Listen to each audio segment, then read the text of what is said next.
Hi, my name is Dan with the Appliance Wrap. I'm going to just show you how to do a microwave install cleaner and easier.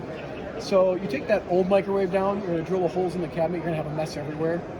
Drill the holes in the wall, now the mess is back behind the range. Either you're pulling that range out or you're finding a way to clean up that mess. So I'm going to take care of that.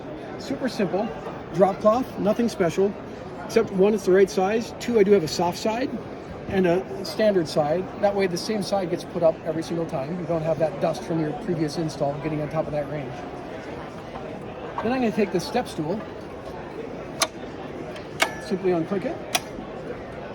I'm going to install that or put that up before I take the old range down. It's going to go countertop to protect that range. Now you take that old microwave down, it's going to give you a little safety just in case you do slip, but also a place just to balance that microwave so you can re-grab it and get it set out of the way. Next, I'm going to take this tray. The tray's going to install on top of that, all the way back to the wall. So that gap behind the range is now sealed up by that tray.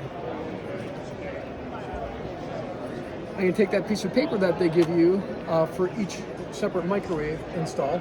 I'm going to clip it onto my template.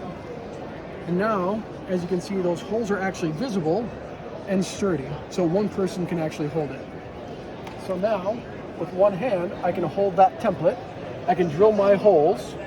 That mess is above that template. Now, the mess is on the tray. I'm going to flip the template, and I'm going to mark my bracket, where the bracket goes for the microwave. Mark that on the wall. Drill my holes. Again, all the mess right onto that tray. Now I can take that tray outside, shake it off, wipe it down, and then lock everything together for easy transportation of the house.